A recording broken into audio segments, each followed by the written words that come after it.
Don't worry, it's me. I just got a new haircut. Welcome back to my Medieval Corner, where I chronicle my journey in medieval armored combat.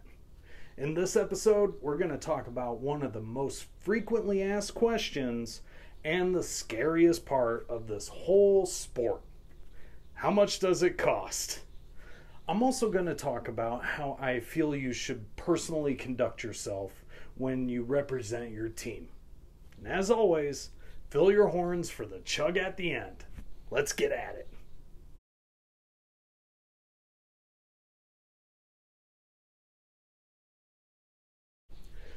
All sports can get expensive. Some sports are not that costly, and others are terribly expensive. For instance, hockey is more expensive than soccer, mostly because of the equipment. And if you want really nice equipment, it's going to cost more. Unfortunately, armored combat can get really expensive. First of all, there are registration fees. These fees allow you to practice and fight within a team. These fees cover the liability if you get hurt, but it also grants you entrance into tournaments and official events. Now, what if you want to fight in a different league? Well, that's another fee. I myself am a member of both Armored Combat Worldwide and Armored Combat Sports. So I pay 2 registration fees per year. But that means I can pretty much fight in any tournament I want to. Now on to armor and weapons. When it comes to this part, like I said in a previous video, you get what you pay for. At the same time, you have to ask yourself, what type of armor do you want? Do you want the cheaper option of munitions grade armor so you can quickly get on the field and start fighting in your own kit as fast as possible? Or do you want some crazy, beautiful, and intricate armor that's going to take a while to craft? I went with the former, and I also suggest the former when you're starting out. I started collecting my armor piece by piece. Some of my armor just makes the minimum standard of protection. Depending on the person, the minimum protection can be enough. Let's run down the numbers, the cost of my armor pieces, and how I got them. I purchased my pauldrons off of eBay for $60. My gambeson was off of Amazon for $90. I really cheap out on my chausses, which is the padding under your leg armor. I made them out of $5 moving blankets. My brigandine was custom ordered at $4.50 plus shipping. I made my own greaves for around $50. My gauntlets were a steal, and so were my cuisses.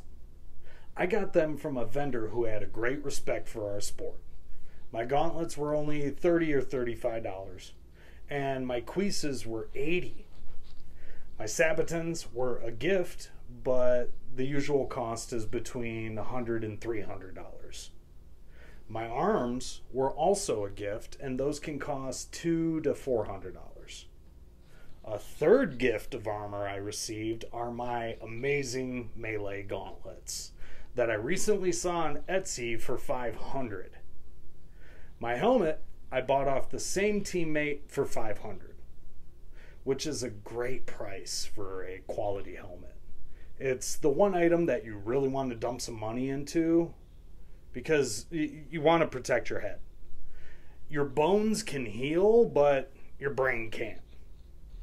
To wrap up the armor and registration fees, I pay $150 a year to fight, and my armor has cost me around $1,300. But with the gifted pieces, it's more like $2,200. And that's just the armor. Moving on to weapons. My new axe that I just did an unboxing for cost me $200 with shipping. My falchion was about the same. Luckily, I build my own shields. But a good shield can run $100 to $200. Bucklers run even cheaper. but I build my own bucklers for roughly 40 in materials. Now that the boring numbers are out of the way, you can see how this sport can get really expensive.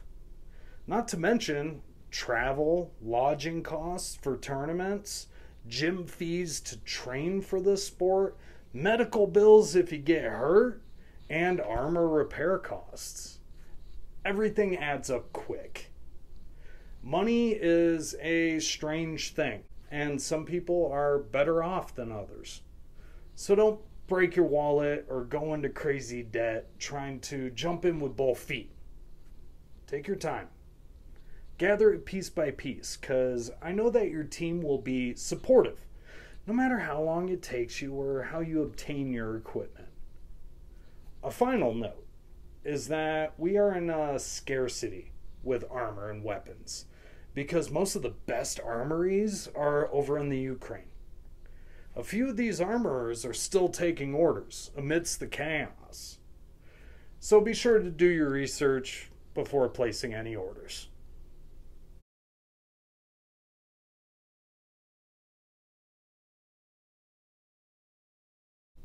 Throughout history and fantasy, we have a modern day misconception when it comes to the idea of chivalry.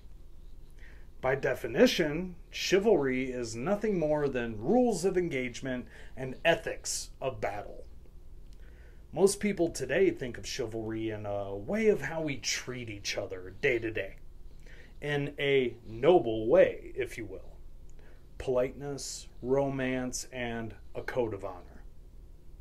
Knights in history usually gain their knighthood from being of noble birth, or a great showing of valor on the field, or as a type of award for service.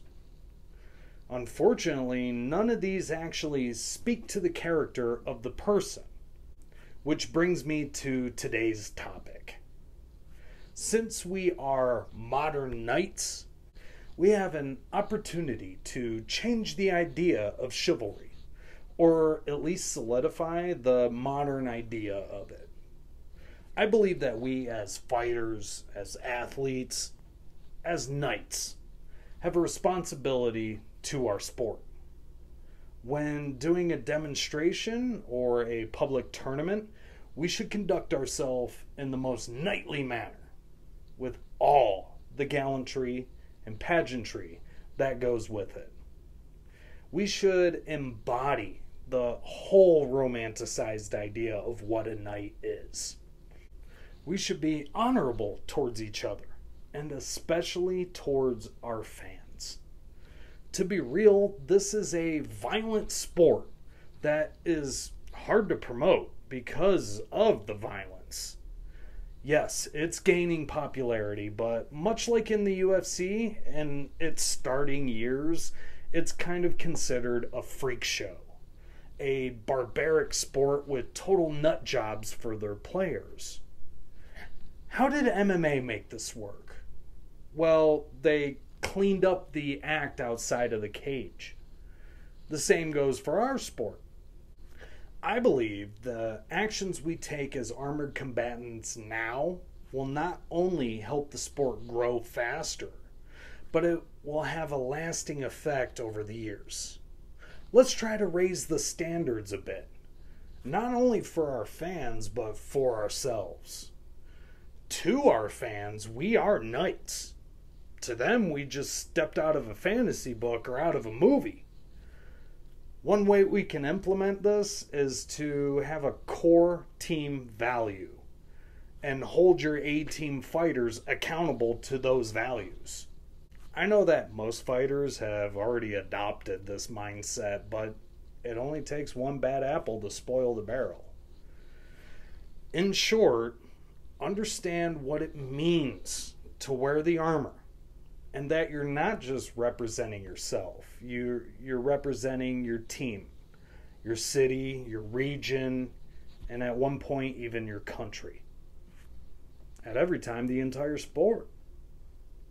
Wear it with pride and honor. And if you're going to be a knight, make sure you act like a knight. This was a fun episode to write. I've had a recent boost in my subscriber count and views, and I want to thank you for that. This drink is for you. Today's Horn Chug is Kitos Brewing Company's Amber Ale. Thanks for watching. If you haven't already, please like and subscribe. I'll catch you here next time on my Medieval Corner. Skull.